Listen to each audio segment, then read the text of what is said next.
Kalagayan ngayon ni Darren Espanto matapos ng kanyang operasyon. Isang hindi inaasahang pangyayari ang naganap sa buhay ni Darren Espanto. Habang siya ay pauwi sa Maynila mula sa isang flight, nagkaroon siya ng biglaang atake ng appendicitis na nagdulot sa kanya ng pangangailangan mapatingin sa ospital para sa agarang medikal na atensyon. Ang pangyayaring ito ay isang matinding pagsubok para sa kanya na nagresulta sa kinakailangang operasyon. Sa isang video na ibinahagi ni Darren sa kanyang social media account, makikita ang kanyang pagkakahiga sa ospital na tila isang plot twist na hindi inaasahan. Sinabi niya sa kanyang mga tagahanga na ang kanyang biyahe mula sa airport ay agad na nagbago ng direksyon patungo sa ospital sa halip na magpatuloy sa kanyang mga nakatakdang aktibidad. Dahil sa pangangailangang magpagaling, si Darren ay napilitang magpasailalim sa isang operasyon upang matanggal ang inflamed na appendix. Sa isang hiwalay na video, ibinahagi ni Darren ang kanyang karanasan bago siya pumasok sa operating room kung saan humingi siya ng dasal mula sa kanyang mga tagahanga at supporters. Ang kanyang kahilingan para sa dasal ay nagbigay diin sa tindi ng kanyang kalagayan at sa pagnanais niyang makabangon mula sa operasyon. Dahil sa biglaang medical na emergency na ito, si Darren ay napilitang ikansila ang kanyang mga nakatakdang palabas kabilang isang pagganap sa Tandaya Festival 2024 sa Samar na nakatakda noong August 11. Sa kabila ng pangungulila sa kanyang mga tagahanga, si Darren ay nagsabi na umaasa siya na makakatrabaho sila sa ibang proyekto sa hinaharap. Nagpasalamat siya sa kanilang pag-intindi at suporta sa panahon ng kanyang pag-recover. Ang ahensya ni Darren, ang Star Magic, ay naglabas din ng pahayag upang ipaalam sa publiko ang dahilan ng hindi pagdalo ni Darren sa mga nakatakdang kaganapan. Sa pahayag, inilahad nila na ang kanyang pag-alis sa mga scheduled na activity ay dulot ng kanyang kondisyong medikal. Samantala, kamakailan lamang ay nasa California si Darren para sa ASAP Natin to Reunion concert kasama ang iba pang kapamilya artists. Matapos ang matagumpay na operasyon, nag-post na si Darren sa social media at muling sinariwa ang masakit na karanasan dahil sa appendicitis. Akala niya, pagkatapos na kanyang paglanding sa Pilipinas, ay diretso siya sa trabaho at makikita sa It's Showtime. Ngunit tila ang tadhana ay may ibang plano para sa kanya. Nang bumalik si Darren mula sa Los Angeles, agad niyang naramdaman ang kakaibang pakiramdam.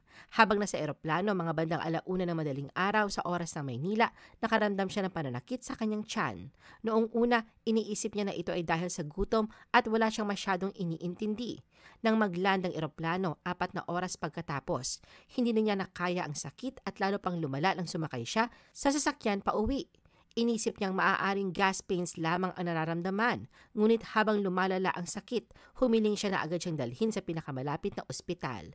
Sa ospital, agad siyang isinailalim sa CT scan at doon nalaman na siya ay may appendicitis. Kailangan niyang isailalim sa operasyon upang tanggalin ang kanyang appendix na hindi pa naman pumutok. Sa loob lamang ng 5 oras, natapos ang lahat ng proseso.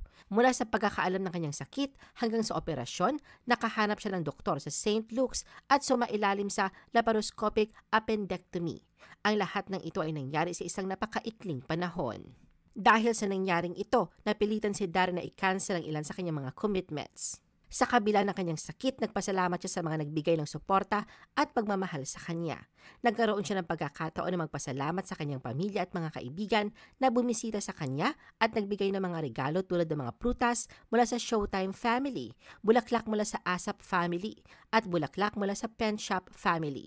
Nakatanggap din siya ng bulaklak mula sa kanyang kaibigan at edible arrangement mula sa Star Magic family at kay Direk Lauren Jogi. Ang kanyang makeup artist at mga kaibigan sa industriya ay personal na bumisita sa kanya upang magbigay ng suporta at moral support.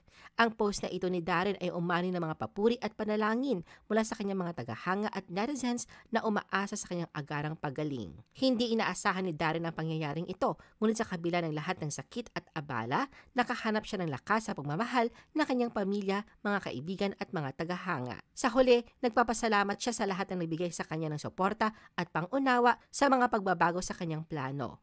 Hindi na rin siya makapaghintay na makabalik sa entablado at makapagpatuloy sa kanyang trabaho. I-post ang inyong comments at reaction sa baba at huwag kalimutan na i-like at i-share ang video na ito. Gusto mo pa ba ng ibang showbiz videos? Panoorin ang aming iba pang top viewed videos. Para sa aming mga YouTube viewers, pumunta lang sa description ng video na ito o i-click ang link sa itaas ng screen. Para naman sa mga Facebook viewers, ay maaari ninyong hanapin ang mga link sa comment section ng video. I-follow nyo din kami sa Facebook at mag-subscribe sa aming YouTube channel. Thanks for watching!